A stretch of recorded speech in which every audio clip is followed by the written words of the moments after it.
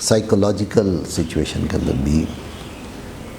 The words proximity, contact and mutual separation which apply to material bodies do not apply to God.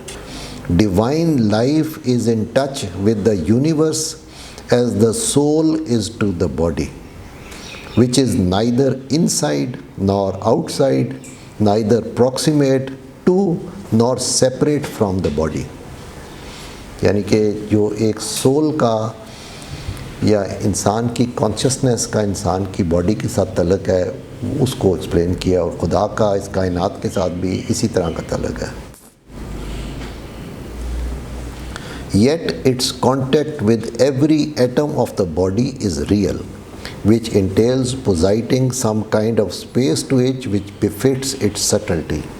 یعنی کہ انسان کی جو civil ہے اس کی انسان کی فزیکل باڈی کے ہر ایٹم کے ساتھ کنیکٹڈ ہے وہ، اس لیے آپ نے سول کو بھی کوئی ایک سپیس دینی ہے وچ بفٹس اٹس سٹلٹی. یعنی کہ اس کی جو سٹلٹی ہے یا اس کی ریفائننس جو ہے اس کے مطابق آپ نے اس کو سپیس دینی ہے. There are 3 kinds of space: of material bodies, of immaterial bodies and that of God. So 3 قسم کی اسپیس ہم دیکھیں گے کہ کیا ہے. Solid bodies occupy space and resist displacement. In them movement is possible. یعنی کہ سالڈ باڈی ایک جگہ آکوپائی کرتی ہے اور وہ موو بھی کرتی ہے. موومنٹ کے اوپر آپ ذرا دھیان دیں کہ موومنٹ بھی امپورٹنٹ ہوتی ہے جب ہم اسپیس کو ایویلویٹ کر رہے ہیں یا ڈیفائن کر رہے ہیں. تو then comes the space of subtle bodies like air and water. In them also movement takes place and they resist displacement, but their space is different from that of solid bodies, جو کہ جس کا مشاہدہ ہم کرتے ہیں. Then we have the space of light which is more subtle in that it can share the space of air and water without displacing them. یعنی کہ ایک چیز جتنی زیادہ سٹل اور ریفائن ہوتی جاتی ہے تو وہ دوسری اس سے جو چیزیں لیس سٹل ہوتی ہیں ان کی اسپیس کو شیئر کر سکتی ہے. یہ جو لائٹ کا ایگزامپل ہے. The space of immaterial beings is very subtle, but they cannot dispense with motion. Even angels, being immaterial beings, cannot dispense with motion. Thus, according to Iraqi, it represents imperfection in their spirituality. یعنی کہ angels تو ایک immaterial bodies ہوتی ہیں لیکن ان کے اندر بھی movement ہے جو ہمیں پتہ ہے, قرآن سے پتہ لگتا ہے. ٹھیک ہے. سو جس چیز جتنی بھی سٹل ہو لیکن اگر اس کے اندر موومنٹ ہے تو وہ پرفیکٹ نہیں ہے. ٹھیک ہے, یہاں پہ یہ بات بتائی ہے. Thus passing through infinite varieties of space we reach divine space, which is absolutely free from all dimensions, in that it can penetrate spaces of all beings and is free of motion. This means that it is present everywhere without moving. This constitutes the meeting point of all infinites. تو یہ اس طرح divine space کو کر رہے ہیں کہ it can penetrate everything and it does not need to move. That means he is available, he is everywhere all the time and he doesn't need to move to go from one place to اندر. تو this is infinite space کا concept خدا کے ساتھ. It is not just sufficient to reduce space time into a point instant. کیا کہنا چاہ رہے ہیں کہ یہ ہمیں پتہ ہے کہ یہ اسپیس اور ٹائم ایک ایکسپینڈنگ کانسیپٹ ہے. یعنی کہ چونکہ یہ کائنات ایکسپینڈ کر رہی ہے اور ٹائم بھی پیچھے سے آگے, سیریل ٹائم کی بات ہو رہی ہے, سیریل ٹائم بھی پیچھے سے آگے جا رہا ہے, اس لیے جتنا ہم آگے کی طرف جائیں گے ٹائم بھی ایکسپینڈ کرے گا اور اسپیس بھی ایکسپینڈ کرے گی. لیکن اگر ہم اس کو ریورس میں لے کے چلتے جائیں تو جب ہم بگ بینگ پہ پہنچیں گے تو ایک پوائنٹ انسٹنٹ پہ پہنچ جائیں گے جہاں پہ ٹائم اور اسپیس ایک پوائنٹ پہ کنورٹ ہو جائیں گے. یہ کچھ اس قسم کی بات کہی جا رہی ہے. لیکن یہ کہہ رہے ہیں کہ یہ بھی خدا کو سمجھنے کے لیے ایک انسفیشینٹ کانسیپٹ ہے. اب یہ دوسری بات یہ تھی کہ یہ اگر ہم اس کائنات کو پیچھے اور اس کے بگننگ پہ لے جائیں تو ٹائم اور اسپیس ایک پوائنٹ پہ آ جاتی ہے. ابھی یہ ہے کہ the philosophical path to God as the omni psyche of the universe lies through the discovery of living thought as the ultimate principle of space time. یعنی کہ پہلے اسپیس ٹائم کو ہم پیچھے کی طرف لے کے گئے تو ایک پوائنٹ پہ ہم لے آئے اس کو. ایک پوائنٹ پہ بھی لانے کا میرے خیال میں مطلب یہ ہے کہ اس پوائنٹ کے اندر بھی ایک انفینٹی ہے نا. وہ جو انفینٹی اس پوائنٹ کے اندر تھی وہ ہم ابھی دیکھ رہے ہیں اور آگے یہ کہاں تک جائے گی یہ اس پوائنٹ کی انفینٹی کو ڈینوٹ کرتا ہے. لیکن اقبال یہ کہہ رہے ہیں کہ یہ بھی ایک سفیشینٹ بات نہیں ہے. اگر ہم نے خدا کو سمجھنا ہے تو ہم نے یہ دیکھنا ہے کہ جیسے کہ دوسرے چیپٹر کے اندر بات اقبال نے کی تھی کہ خدا کو سمجھنے کے لیے ایک بڑا امپورٹنٹ کانسیپٹ یہ ہے کہ thought and being is one in ہم.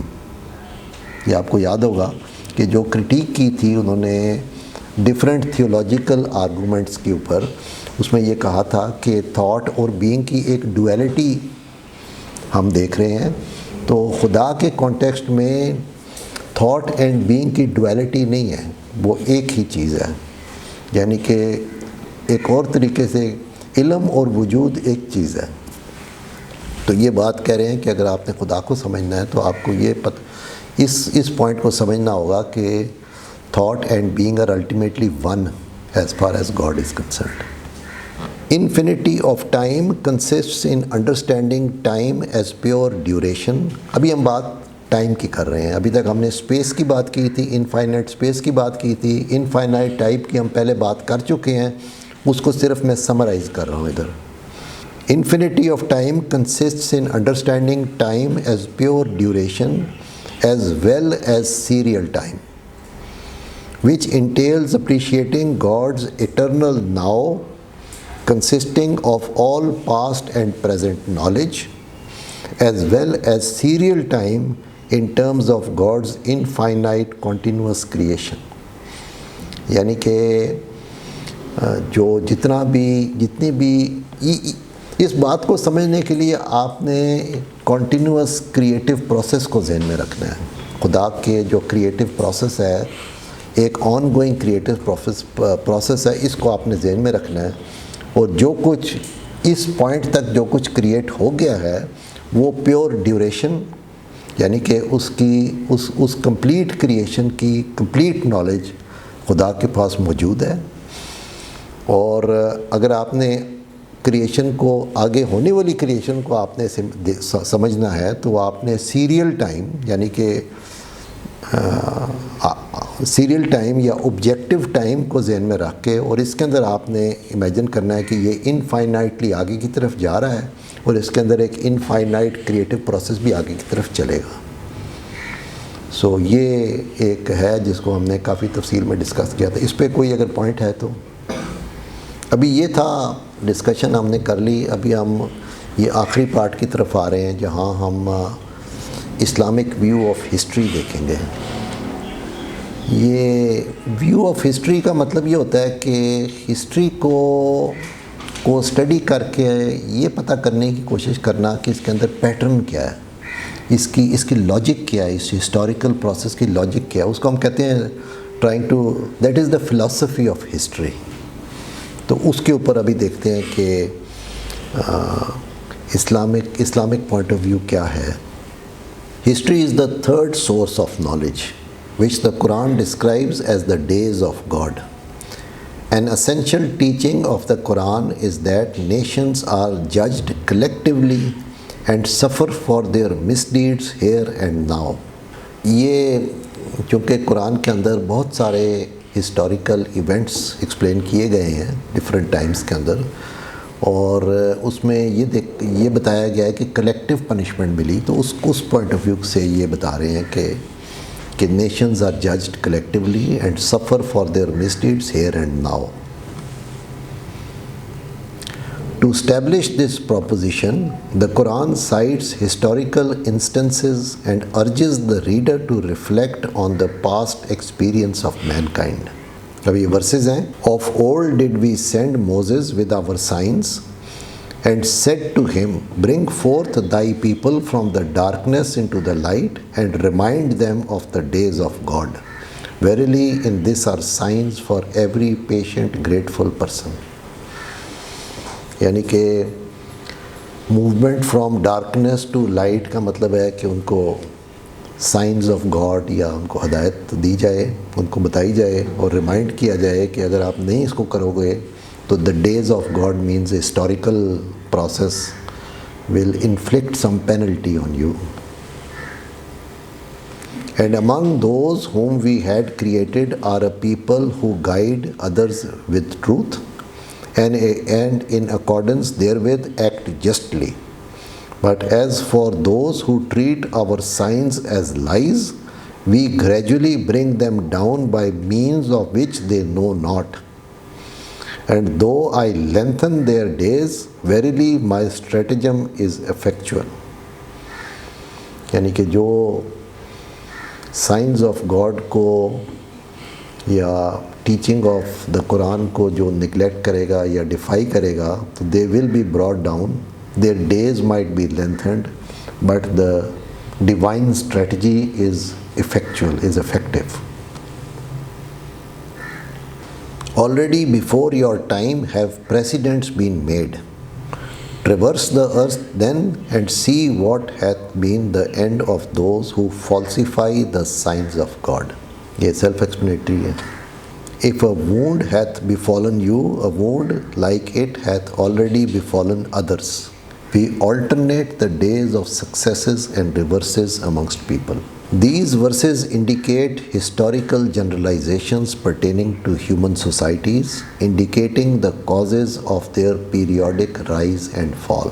یعنی کہ ان ساری سے یہ بات سمجھ آ رہی ہے کہ there are signs of God means teachings of the Quran, اور جو ان کو فالو کرتے ہیں وہ تو ٹھیک ہے، جو نہیں فالو کرتے اور پیریوڈیکلی لوگ نہیں فالو کرتے تو ایک process of rise and fall ہمیں نظر آتا ہے نیشنز میں. ابھی کہہ رہے ہیں کہ accuracy is a fundamental principle of recording history on which Quran lays particular emphasis. O believers, if any bad man comes to you with a report, clear it up at once.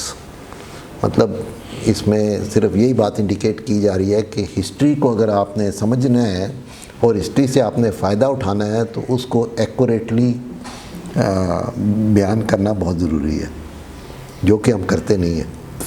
The scientific treatment of history entails a wider experience, a maturity of human reason, and a fuller understanding of the nature of life and time. In this regard, two ideas are important. اب وہ کیا ideas ہیں؟ اب یہ scientific treatment of history کا کیا مطلب ہے؟ وہ یہ کہہ رہے ہیں کہ ایک ایکوریٹلی اور ایک ہولسم طریقے سے اگر آپ نے ہسٹری کو انڈرسٹینڈ کرنا ہو تو کچھ چیزیں امپورٹنٹ ہیں. اس میں دو آئیڈیاز کی بات کریں گے which are important if you want to understand history. Firstly, the unity of human origin. And we have created you all from one breath of life, says the Quran. But the perception of organic unity is a slow achievement. Its growth depends on people's entry into the main current of world events. یعنی کہ ہم نے یہ دیکھا ہے کہ اقبال کی interpretation of reality is spiritual, اور انسان کو بھی انہوں نے ایک اسپریچول، اس کا جو ایسنس ہے وہ اسپریچول ہے. اور اس لیے یہ کہہ رہے ہیں کہ اگر اور جیسے ہم نے پہلے بات کی تھی کہ یہ یہاں لکھا بھی ہے، and we have created you all from one breath of life. اس کا مطلب ہے کہ spiritually humanity is equal, they are there is no difference from that point of view. اور اس کے یہ بلیور تھے. اور پھر یہ کہہ رہے ہیں کہ یہ ایک سلو ڈیولپمنٹ ہے, اور جب مین اسٹریمنگ ہوگی ہیومینٹی کی ان ورلڈ ایونٹس تو ایک یونٹی آئے گی. Christianity also promoted this idea, but its practical implementation remained unfulfilled. The growth of territorial nationalism with its emphasis on national characteristics has diminished the broader human element in the art and literature of Europe.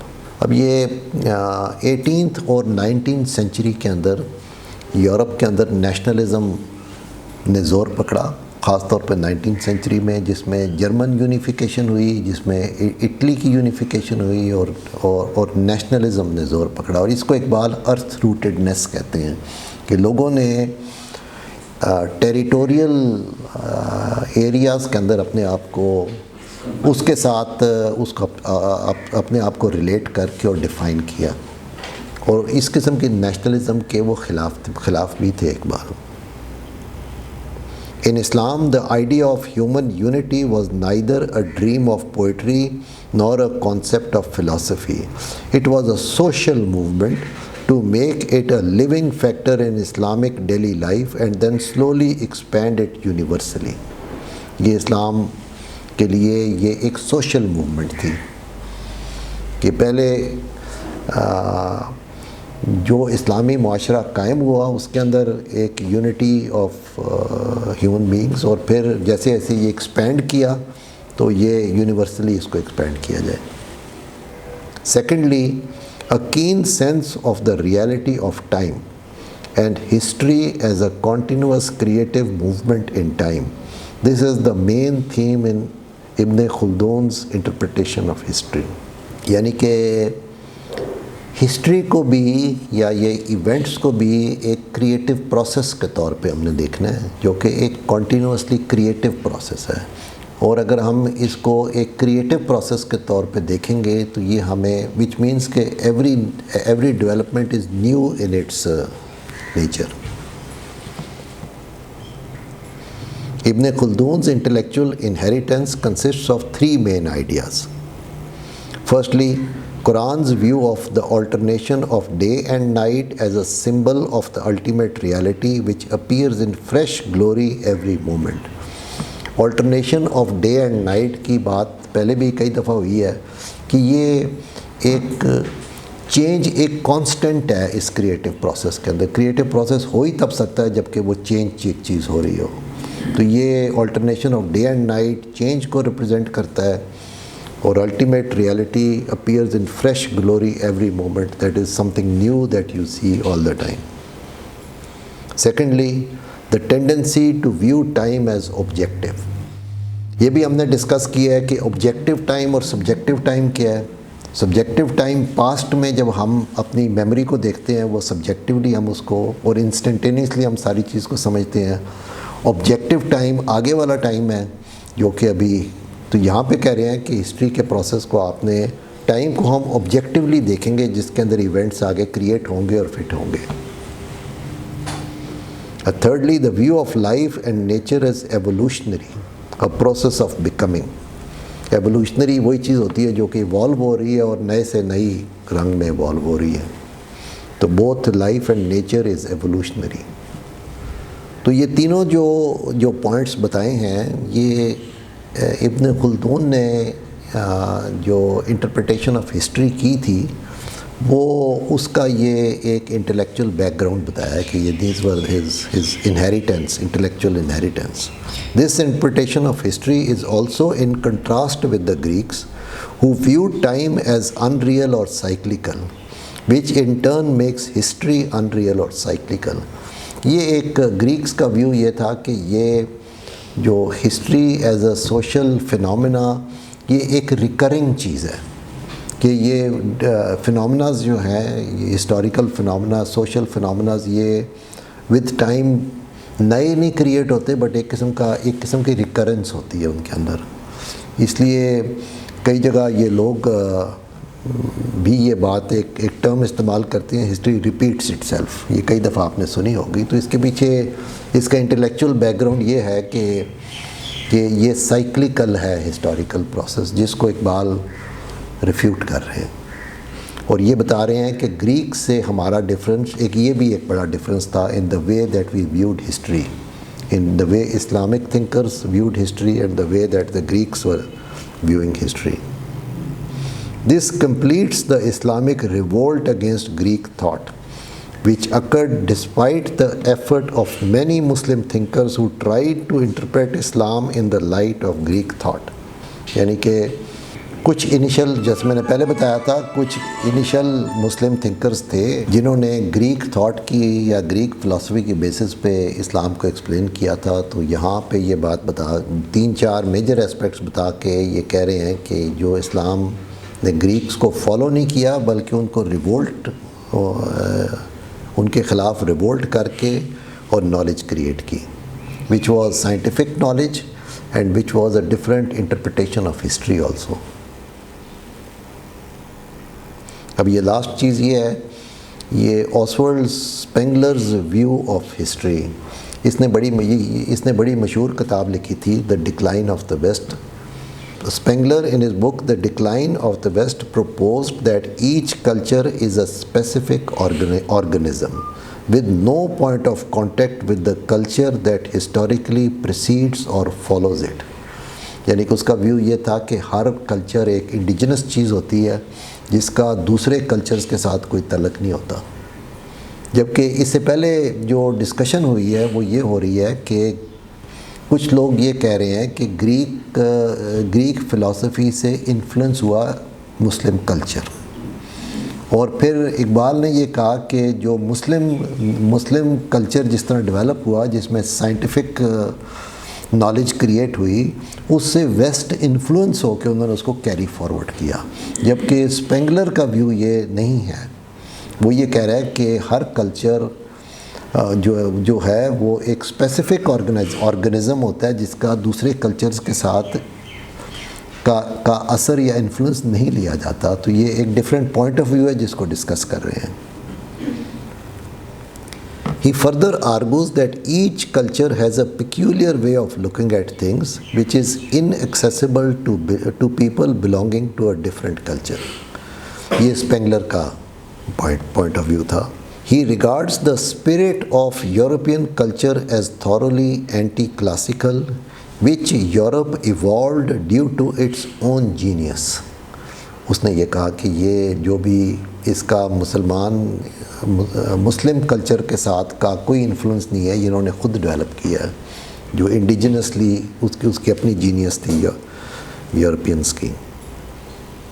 Iqbal agrees with the view that modern culture is anti-classical but points out that it had originally arisen out of the revolt of Islam against Greek thought، جو کہ ہم بات ابھی discuss کر کے آئے ہیں. کہ اقبال ایگری تو کر رہے ہیں کہ اینٹی کلاسیکل ہے، لیکن یہ ارائز ہوا ہے because of the Muslim revolt against Greek thinking. Had Spengler accepted Islam's influence on European culture, it would have negated his entire thesis, which led him to develop a perverted view of Islam expressed as Magian culture.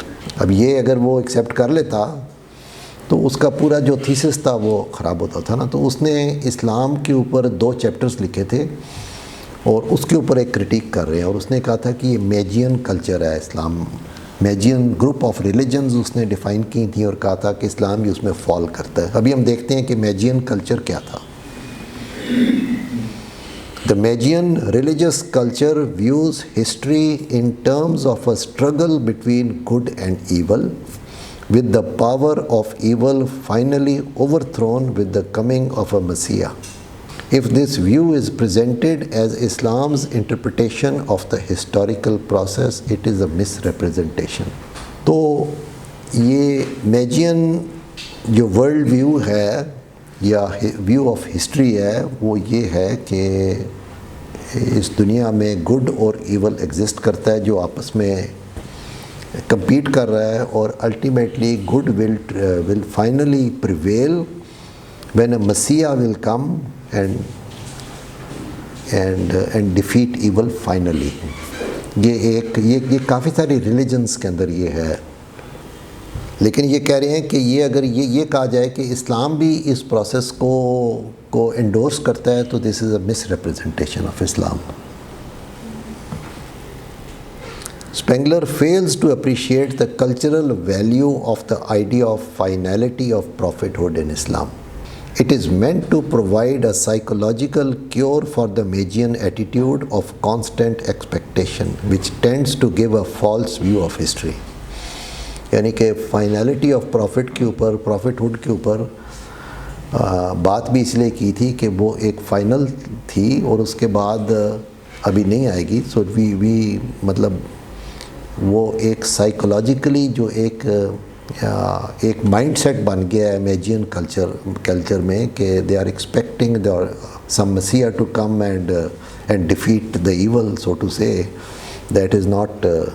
تو finality of prophet پہ اگر آپ blue کریں گے تو یہ psychologically آپ کو اس فریم آف مائنڈ سے نکالے گا.